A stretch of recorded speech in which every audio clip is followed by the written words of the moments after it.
পাছে যেন কথা ভইলা শুনা কুৰু বৰ কুৰ্ধিলন্ত ঋষি বৰ্গ নিপতিক প্ৰতি যেন অগ্নি পাইলে শোধ ঘৃতৰ আহুতি। কৃষ্ণ এরম যেহেতু নিন্দিলে যজ্ঞ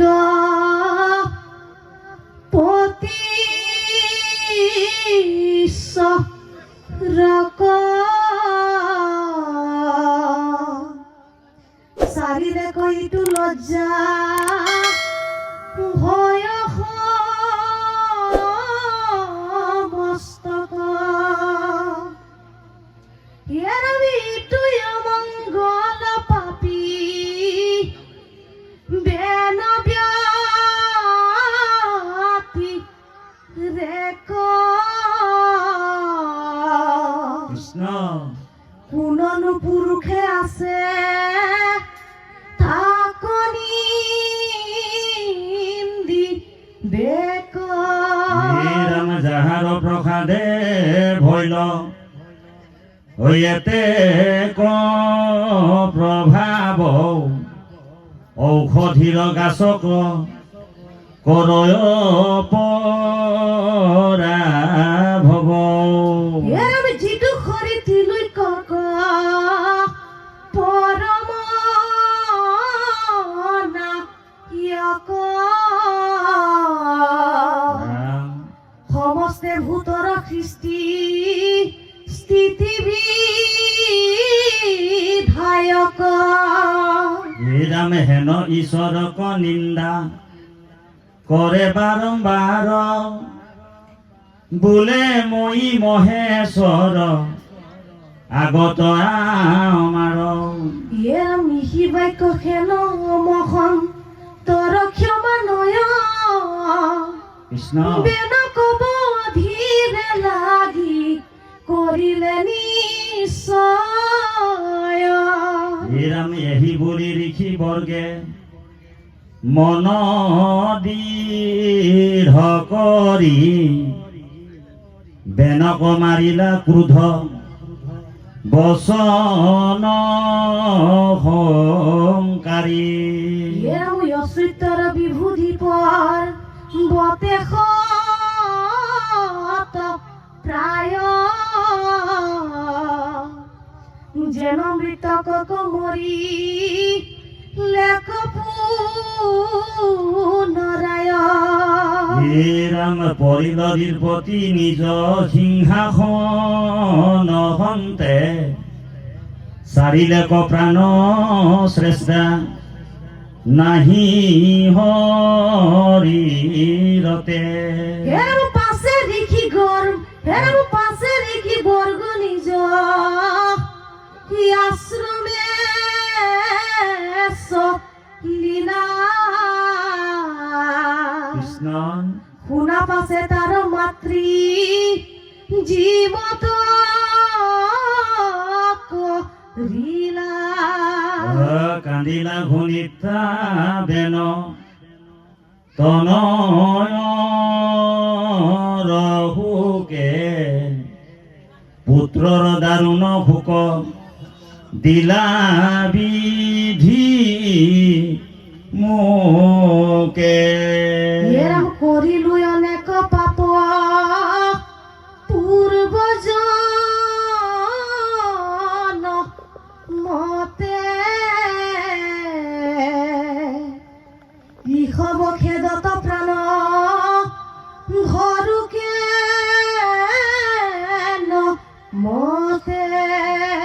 কৃষ্ণ এতিয়া পৰৱৰ্তী পদৰ যোগেদি আমাক দেখাইছে যে ঋষি সমস্তই যেতিয়া সৎবুদ্ধি বেনক দিছিল, বেনে যেতিয়া ঋষি সমস্তৰ বিৰদাচন কৰিলে বা সৎবুদ্ধিখিনি গুৰুত্ব নিদিলে, তেতিয়া ঋষি সমস্তই কি কৰিছে, কৰিলা প্ৰাৰ্থনা ভংগ ঋষি সমস্তৰ পাছে যেন কথা ভৈলা পুনাত কুলুবৰ।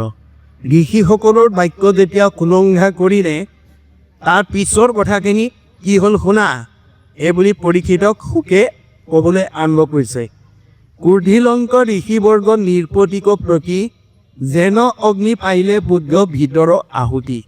তাৰমানে ঋষি সমস্তৰ যেতিয়া বাক্যগংগা কৰিলে ঋষি সমস্ত তেওঁৰ ওপৰত অত্যন্ত ক্ৰোধান্বিত হ'ল। যেনেকৈ জ্বলাদুইত ঘিউ ঢলাৰ দৰে তেওঁলোক খঙত জ্বলি উঠিল। মাৰ কৰি উফলিল মহাৰুল, প্ৰতিকাৰো কৰোঁ আমি ভাংগু সবে কুল। ইয়াৰ যিবোৰ অহংকাৰ আমি তাতে ভংগ কৰি দিওঁ, তোমালোক সকলোৱে সাজু হোৱা।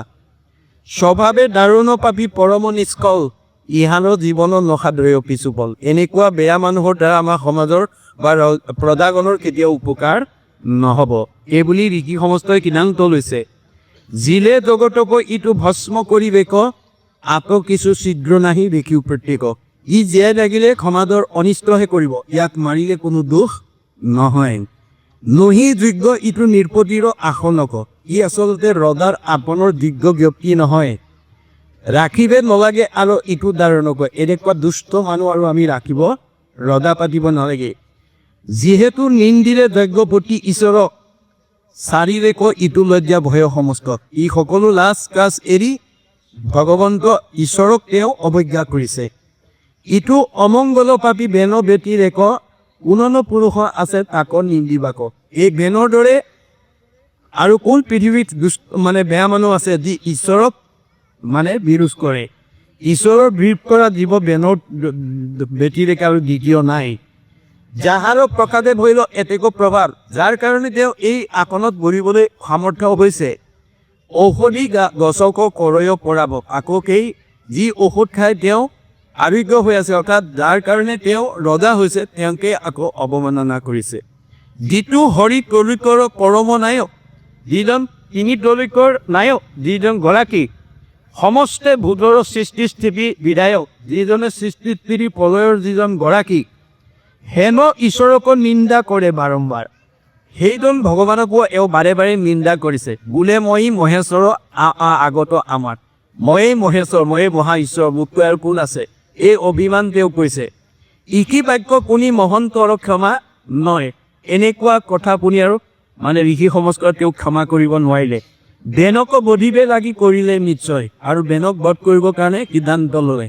এই বুলি ঋষিবৰ্গে মনত দৃঢ় কৰি বেনক মাৰিলা ক্ৰোধ বচন অহংকাৰী। তেওঁলোকে বচন কৈ অৰ্থাৎ হাও প্ৰদান কৰি ঋষিক বধ কৰিলে। অচ্যুতৰ বিদ্বেষ পূৰ্বতে হতপ্ৰায়, যে এওঁ ভগৱানৰ বিদ্বেষ কৰি ই আচলতে মৰিয়ে আছে। হেন যেন মৃতকক মাৰিলে পুনৰাই, অৰ্থাৎ ঈশ্বৰৰ ভক্তি বিহীন মানুহবিলাক জীয়াতে মৰা। মনত ৰাখিবা দেই, আমাৰ এতিয়া সমাজত জীয়াতে মৰা মানুহ বেছি আছে, জীয়াতে মৰা।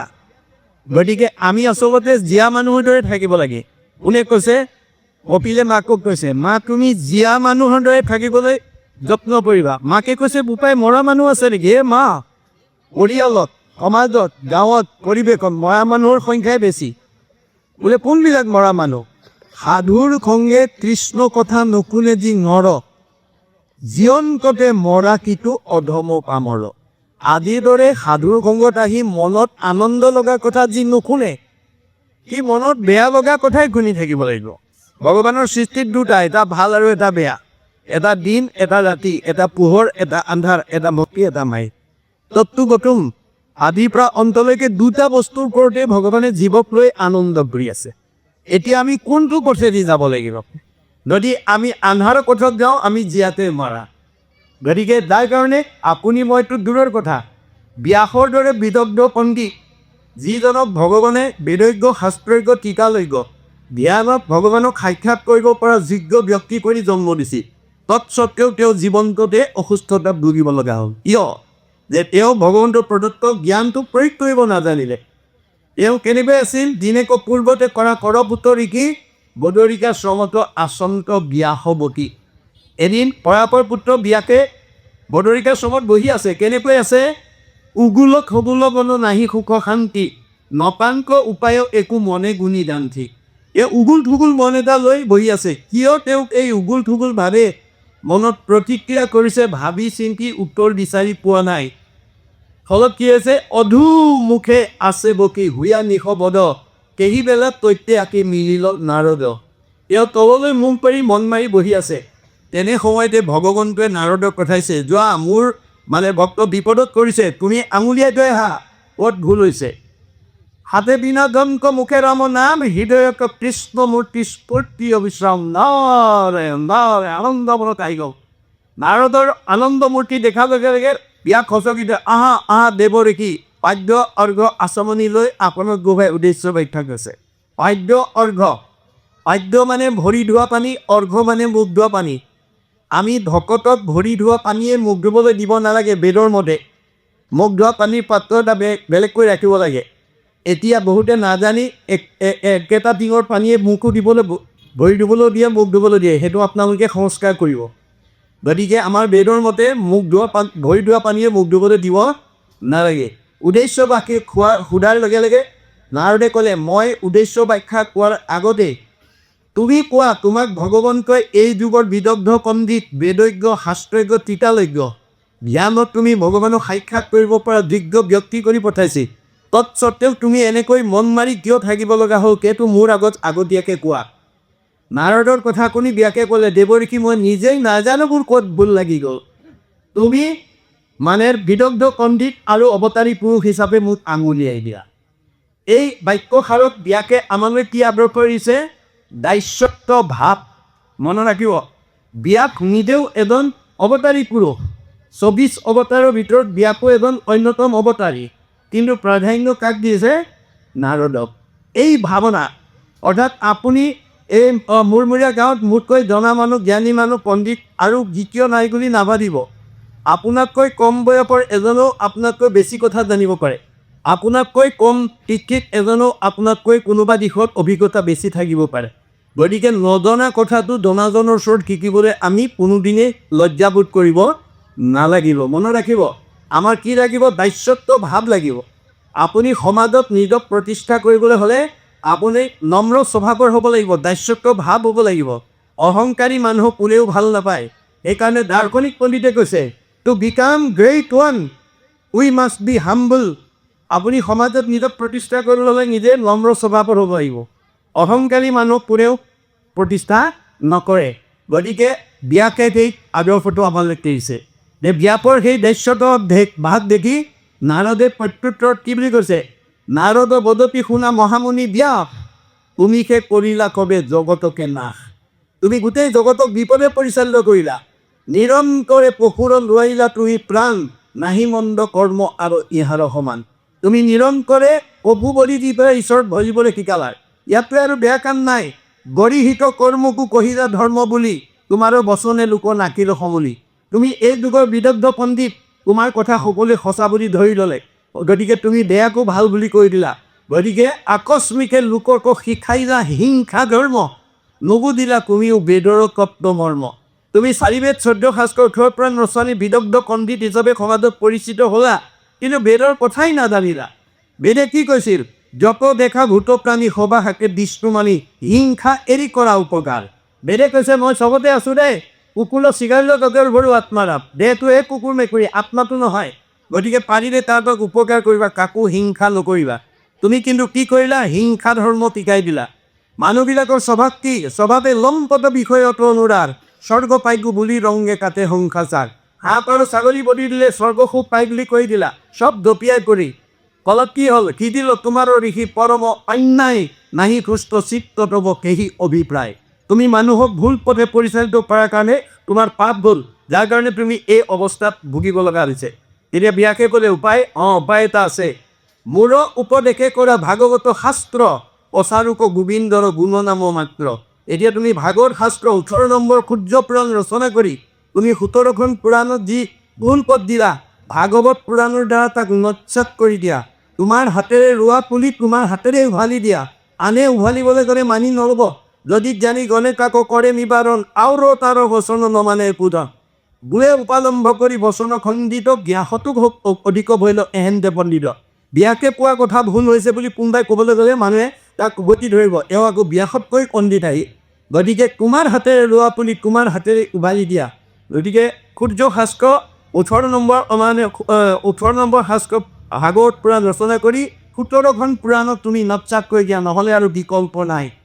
হেন কণি ব্যাকে কৰিলন্ত ধ্যান হৃদয়তে কৃষ্ণক দেখিলা বিক্ৰমা লগে লগে ধ্যানত বহি গ'ল আৰু হৃদয়তে ভগৱানক দেখা পালে কেনেকৈ বামপাকে মায়াৰ দক্ষিণত ভক্তি মাও দেখি ব্যাকৰ ঋকিৰ ৰোমান উৎসৱ গাও মায়ে বান্ধুনক ভক্তি মাও মেলা অন্ত দুহান্ত মধ্যত আছা ভগৱন্ত আমাৰ প্ৰত্যেকৰ হৃদয়তে ভগৱন্ত আছে কিন্তু পদ দুটা দিছে মনত ৰাখিব এটা বাওঁ এটা সৌ এটা আগম এটা নিদম এটা প্ৰবৃত্তি এটা নিৰ্বৃত্তি এটা সকাম এটা নিষ্কাম এটা সগুণ এটা নিৰ্গুণ আমি কোনটোত যাব লাগিব জ্ঞাকে দেখাবলে মায়ে বান্ধন্ত আমি যদি ১৭খন পুৰাণৰ মতে যাওঁ আমাক মায়ে বান্ধিব আপুনি এই তিনিটা লেয়াৰৰ ভিতৰতে অহা যোৱা কৰি দিব আজি আমাৰ এই কথাটো ভাগৱত পুৰাণৰ কথা নজনাসকলে ১৭খন পুৰাণৰ মতে আগম পথেদি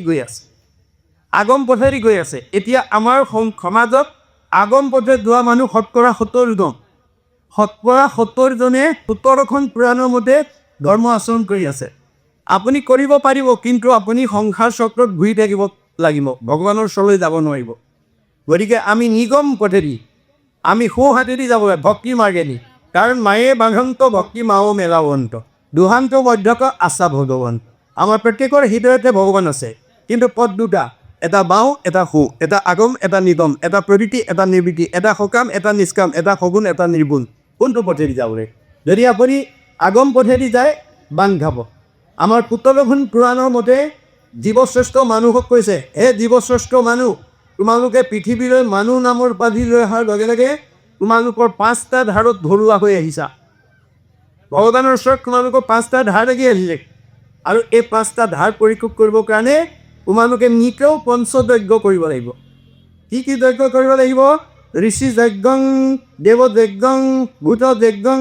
সৰ্বদা নিযজ্ঞ পিতৃযজ্ঞ যথা শক্তি ন হাপয়েত শক্তি অনুসৰি এই 5টা যজ্ঞ আমি নিতেও কৰিলেহে 5টা পাপৰ পৰা আমি উদ্ধাৰ হ'ব পাৰিম ধাৰৰ পৰা মনত ৰাখিব কথাটো এয়া হৈছে আগম শাস্ত্ৰৰ মত গুৰুজনাৰ প্ৰপন্ন কৃষ্ণ মাধৱদেৱ আৱিৰ্ভাৱ হৈ জগতবাসীক ক'লে হে জীৱশ্ৰেষ্ঠ মানুহ আগম শাস্ত্ৰই কোৱা 5টা ধাৰৰ কথা সঁচা কিন্তু 5টা যজ্ঞ ধাৰৰ পৰা মুক্ত হ'বলৈ 5টা যি ব্যয়বহুল